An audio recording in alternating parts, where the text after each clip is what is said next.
My parents left me nothing but a broken-down cabin, while my brother got a $1.3 million mansion.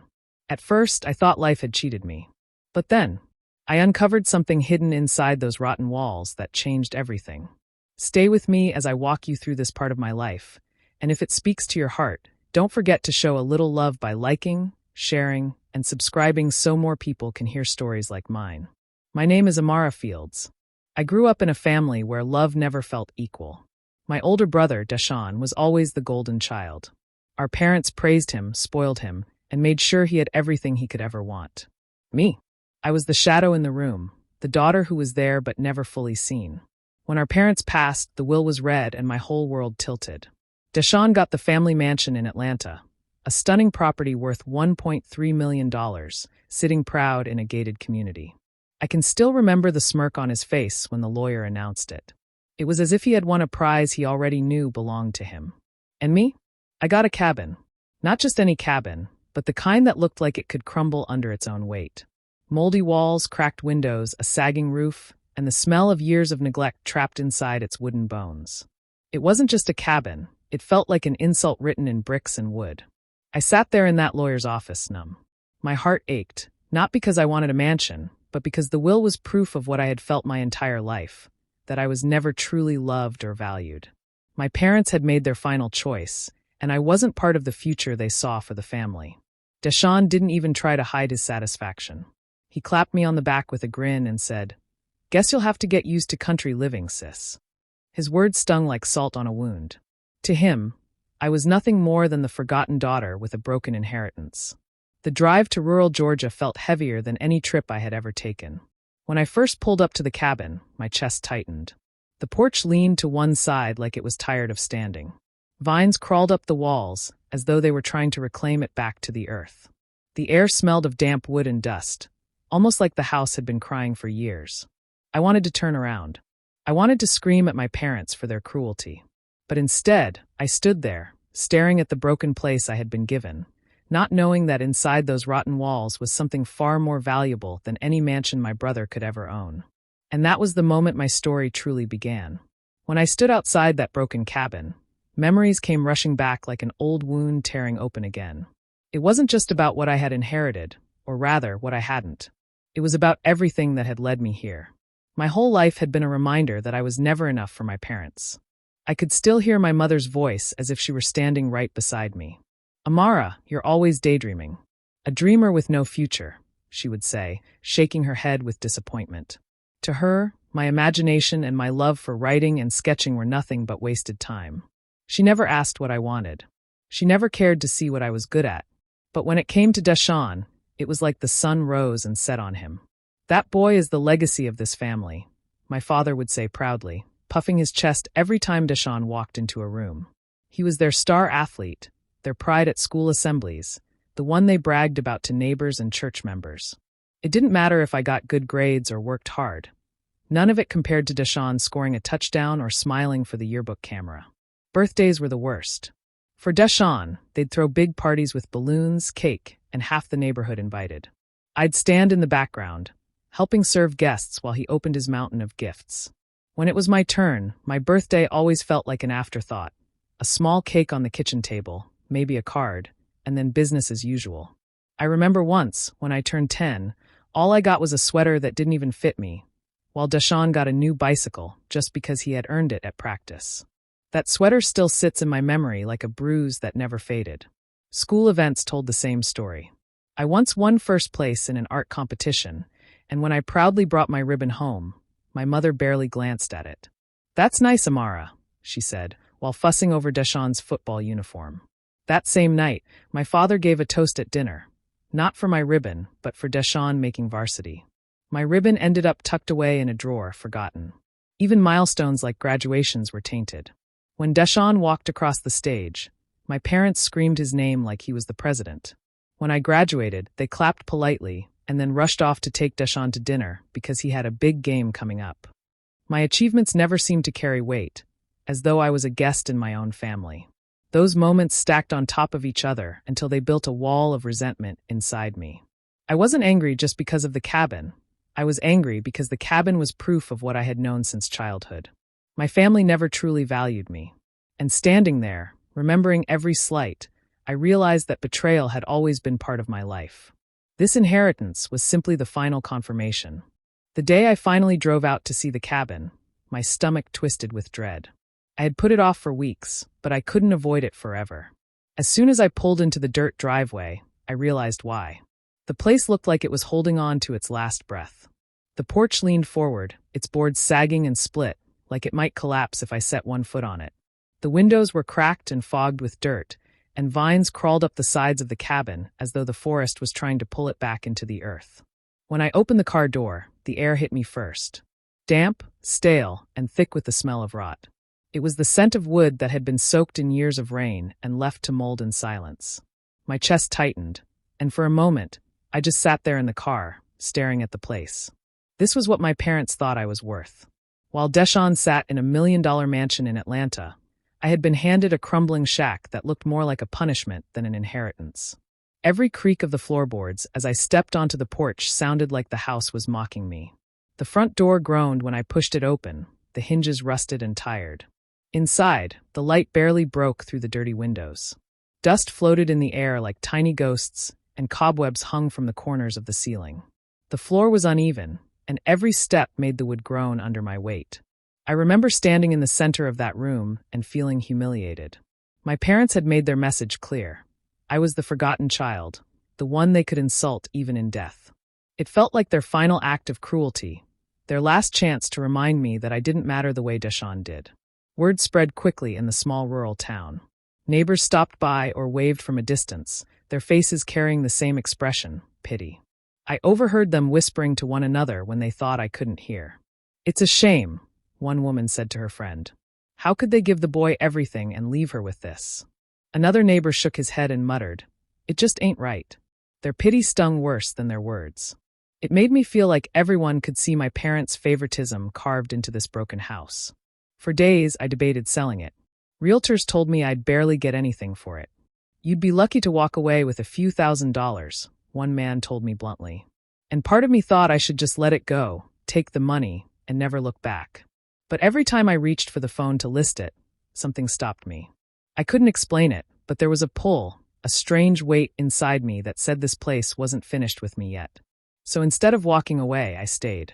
I decided one weekend that if I was going to keep the cabin, I had to at least clean it. The place was too heavy with dust and cobwebs to even think straight inside. So I rolled up my sleeves, tied a scarf around my hair, and armed myself with gloves and trash bags. At first, it felt pointless. Every sweep of the broom only stirred up more dirt, and the smell of mildew clung to my clothes. Still, I kept going, telling myself that maybe, just maybe, making it livable would help me feel less like it was a curse. I started with the living room, pushing aside old furniture that had long given up its strength. As I moved a warped rug from the center of the floor, I noticed the boards underneath didn't look quite right.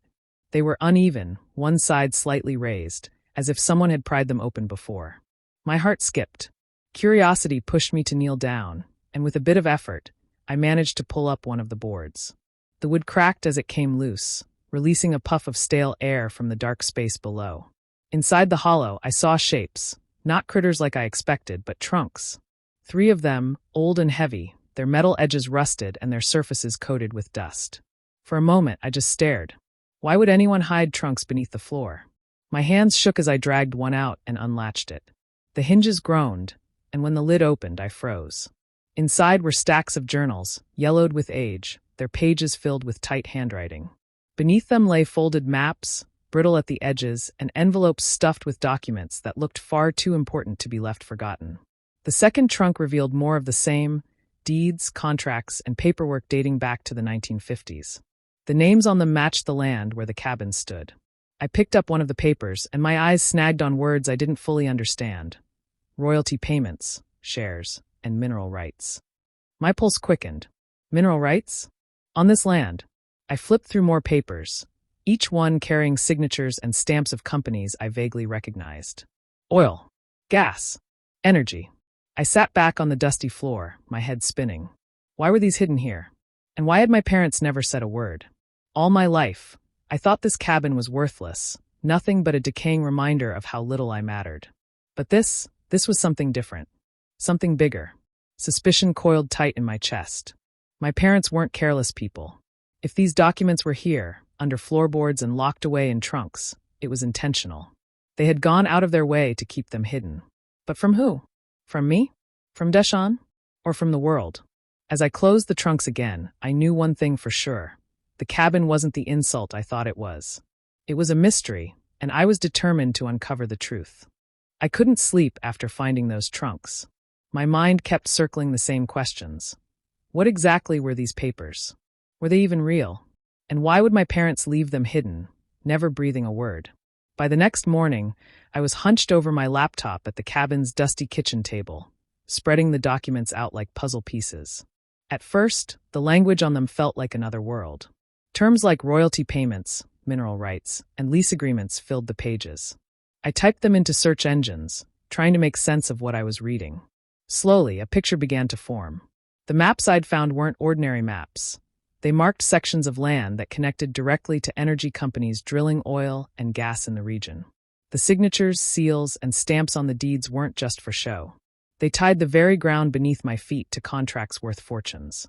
I traced one of the company names online and nearly fell out of my chair. It was a major oil and gas corporation still operating in Georgia today. My eyes darted back to the dates on the papers.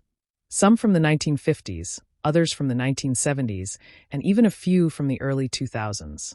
Each referenced payments or shares that were supposed to go to the landowners, my family. But then I saw the problem. Those payments had never been collected. Not once. Decades of royalties just left unclaimed. I whispered to myself, almost afraid of the words. This land is worth millions. And as the reality sank in, my throat went dry. No, not millions. Hundreds of millions. The contracts outlined percentages tied to the production of oil and gas. If everything was still valid, if the rights were still tied to me through this cabin, then I wasn't holding a pile of junk. I was holding generational wealth. Shock came first, so sharp it made my hands tremble as I shuffled through the papers again. Then confusion. Why would my parents hide something like this? Why had they let me grow up believing I was the child who didn't matter, the one left with scraps? They had smiled in Deshawn's face while handing him the mansion, but all along, this land held value that dwarfed even that luxury home. And then came the anger. It rose inside me like fire. Had they wanted me to fail? To believe I was worth nothing? To die never knowing what I really had? Or had they been planning something else, something I would never understand because they were gone? I thought about all the times I went without while my brother had everything. The times I worked double shifts, skipped meals, and swallowed my pride. All while this fortune sat beneath my feet. I pressed my palms flat against the table, staring down at the papers that could change everything. One thought pulsed in my head like a drumbeat. My parents didn't just betray me in life. They betrayed me in death, too. I knew I couldn't handle something this big on my own, so I made an appointment with an attorney. That's how I met Marcus Bellamy. He was a tall man with calm eyes, the kind of lawyer who didn't waste words. I handed him the stacks of papers, my heart pounding as he flipped through them one by one. He didn't say much at first, only adjusting his glasses and raising his brows now and then. Finally, he set the last document down and leaned back in his chair. Amara, he said slowly, if these documents are valid, you're sitting on rights worth over $400 million. My stomach dropped. I had expected maybe a few thousand, maybe even $1 million if I was lucky. But this? My parents had hidden something so powerful that it could have changed the entire course of my life. But good news doesn't stay quiet for long, especially in families like mine. Somehow, Deshawn found out about my meetings with Marcus. Maybe he caught wind through whispers in town. Maybe he was snooping. I'll never know. What I do know is that within a week, he and a team of lawyers stormed into the picture. His claim? That our parents had always intended for him to be the sole heir, and the cabin, along with anything tied to it, should legally belong to him. The first time we sat across from each other in Marcus's office, his smug expression made my blood boil. You really think you deserve this? Deshawn sneered. You're just being greedy, Amara. You've never built anything in your life. You're unworthy of handling this kind of responsibility. His words hit me like they always did, sharp, cutting, meant to keep me small. But this time, something inside me shifted. I wasn't that forgotten little girl anymore. I had proof, and I had Marcus backing me up. Marcus slid the documents across the table, pointing out signatures, seals, and clauses that tied the mineral rights directly to the land, my land. Deshawn's lawyers argued fiercely, but every time they tried to twist the language, Marcus calmly countered them. It wasn't just a legal fight anymore. It was a family war playing out on paper and in heated words. The conflict spilled over into our personal lives.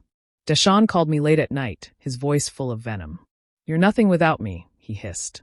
"You'll ruin this family name if you keep pushing." Neighbors started choosing sides, some whispering that I was finally standing up for myself, others shaking their heads and saying I was tearing the family apart. But deep down, I knew this wasn't just about inheritance anymore. This was revenge.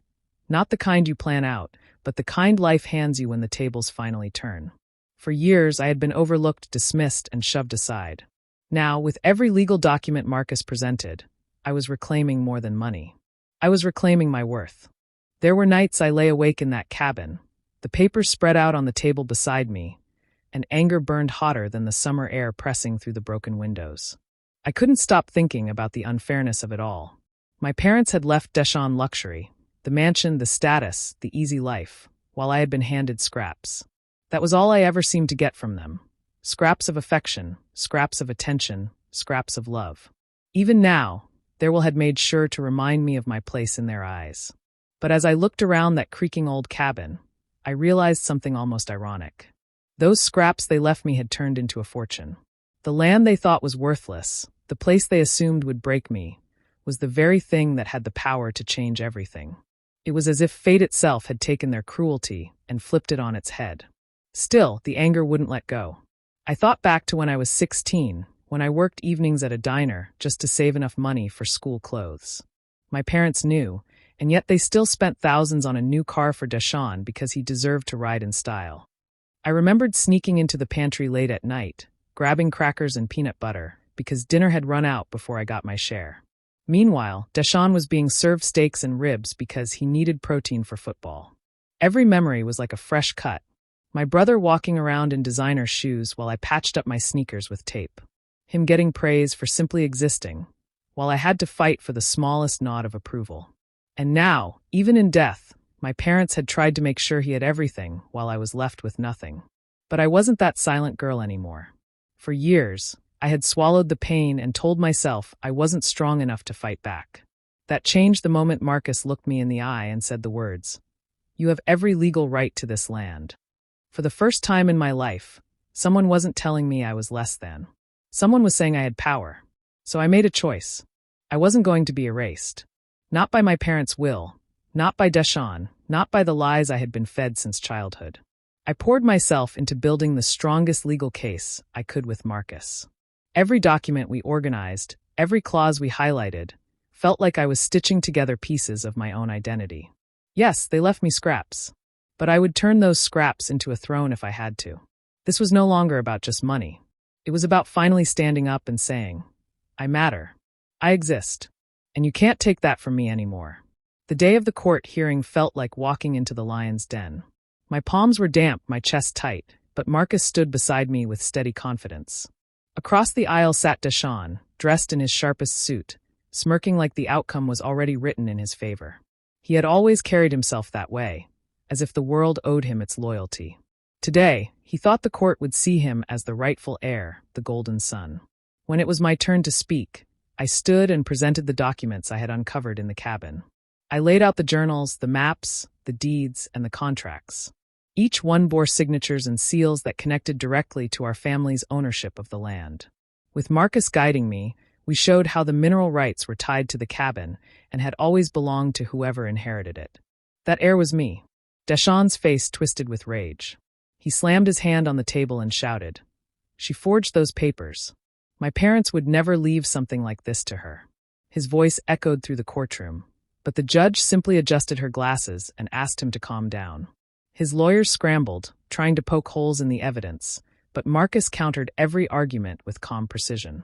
We had dates, stamps, and even receipts of uncollected payments sitting in company records. The truth was airtight, and the more they fought it, the more desperate they looked. Deshawn leaned forward, glaring at me from across the room. "You've always been jealous," he hissed under his breath, loud enough for me to hear. "You're nothing, Amara. Nothing." For a moment, I felt that old sting of being the invisible child. But then I looked at the pile of proof in front of me, at the faces in the courtroom watching the spectacle, and I realized something. I wasn't the shadow anymore. He was. Finally, the judge cleared her throat and delivered the ruling. Based on the evidence provided, the mineral rights belong solely to Ms. Amara Fields as the legal heir of the property in question. The court recognizes her ownership of the estate valued at approximately $400 million. The words rang in my ears like a victory bell. I felt my knees weaken, but I didn't sit. I held my head high, letting the weight of that moment sink in. Deshawn erupted. "This is a joke. She doesn't deserve it. That money should have been mine." His voice cracked with desperation, his polished mask slipping in front of everyone. People in the courtroom exchanged glances, whispers rippling through the crowd. His arrogance, once admired, now looked pathetic. He wasn't the golden son anymore. He was the man who lost everything to the sister he'd spent his life dismissing. Walking out of that courthouse, I didn't just carry the title of heir to a $400 million estate. I carried something far more valuable, the respect and dignity my family had tried to deny me. Deshawn had lost more than land. He had lost the illusion that he was untouchable. After the court ruling, life shifted in ways I could never have imagined. For the first time, I felt the weight of victory in my bones, not just because of the money, but because I finally had control of my own story. The cabin, once a symbol of insult and neglect, became the first thing I decided to restore. I didn't want to sell it or abandon it. I wanted to reclaim it, to turn what had been meant to shame me into something that reflected my strength. Construction crews arrived within weeks. The collapsing porch was replaced with wide, polished wood that gleamed in the sunlight. The rotting walls were stripped and rebuilt, insulated and painted in warm, inviting tones. I kept some of the old beams, though, polished and preserved, as a reminder of where I had started. The smell of mold was gone, replaced by fresh cedar and lavender. Where dust and cobwebs once clung, there were now glass windows that let in streams of light. The cabin transformed into a retreat, luxurious but still humble, a place where I could breathe and feel proud. But the victory wasn't just about me. I remembered all the times my parents had ignored the needs of others while lavishing everything on Deshawn. So I began to give back. I donated funds to local schools that had been struggling, ensuring students had books, supplies, and even scholarships. I set up programs for single mothers, remembering the nights I went hungry while my family dined in comfort. Every check I wrote, every ribbon I cut, felt like a strike against the cruelty that had been handed to me. The community noticed. The same neighbors who once pitted me for inheriting the broken cabin now looked at me with admiration. "You turned nothing into something beautiful," one woman told me, squeezing my hand at a fundraiser. Kids I had never met ran up to hug me, their parents thanking me for opportunities one never had growing up. For the first time, I wasn't invisible. I was someone people looked up to. Meanwhile, Deshawn's life unraveled piece by piece. Without the mineral rights he thought he could claim, his lifestyle caught up to him. The expensive cars, the flashy clothes, the constant need to show off, it all drained his pockets. Word spread quickly about his failed investments, his debts piling higher than he could manage. The mansion, once the crown jewel of his pride, became a burden he could barely afford to maintain. People who once praised him began to distance themselves. The whispers that followed him weren't of admiration anymore, but of pity, even disgust. He had mocked me for inheriting scraps, yet now he was the one left with nothing but a reputation crumbling under his arrogance. Standing on the porch of my restored cabin, watching the sun set over the land that was finally mine, I felt something deeper than satisfaction. I felt peace. Sweet, undeniable victory. Not just over Deshawn, but over every shadow my parents had tried to cast on me. Sometimes, when the nights are quiet and the air settles over the land, I sit on the porch of the cabin and think about everything that has happened. It still amazes me how a place that once felt like a curse became the foundation of my freedom. My parents thought they were leaving me with nothing, a crumbling house, a symbol of rejection. But in their attempt to break me, they gave me the very thing that turned my life around. I can't pretend their choices didn't hurt. The will was more than a division of property. It was a declaration of where I stood in their hearts. Deshawn was their pride, their golden child, the one they believed carried the family's future. I was the afterthought, the shadow, the daughter they dismissed with words sharper than knives. Leaving me that cabin was meant to remind me that I was lesser, even after they were gone. But life has a way of twisting cruelty into something unexpected. The rotten walls they left me hid documents that changed everything. What was supposed to be worthless turned into a $400 million estate. The very thing they used to insult me became my salvation, my triumph. And I can't help but wonder, did they ever realize the value of this land? Or did they go to their graves believing they had left me with scraps? I'll never have the answer, and maybe it doesn't matter anymore. What matters is what I did with it. I rebuilt the cabin, not as a monument to them, but as a monument to myself. Every polished board, every window that lets in light, every brick that stands strong against the weather. It's a reminder that I took something broken and made it whole. That's what I've always done with my life, even when no one noticed. Do I forgive them? No. Forgiveness isn't something I owe to people who spent their lives tearing me down. But I also don't carry their cruelty like a chain around my neck anymore. I carry it like armor. Their rejection fueled my determination. Their favoritism toward Deshawn pushed me to find strength in myself. And their final insult, leaving me this cabin, gave me the key to a future bigger than anything they gave him. I've built a legacy, not the one my parents imagined, but one of my own making. A legacy born from betrayal, shaped by resilience, and carried forward with pride. People now know my name not as the forgotten daughter, but as the woman who turned nothing into everything. When I look out at this land, I whisper the words that sit in my chest like a vow. They left me broken. But I rebuilt stronger than they could ever imagine. Do you believe Amara was right to stand her ground and claim what was hidden from her? Or should she have let the past go and walked away? Share your thoughts down in the comments. I'd really like to hear your take.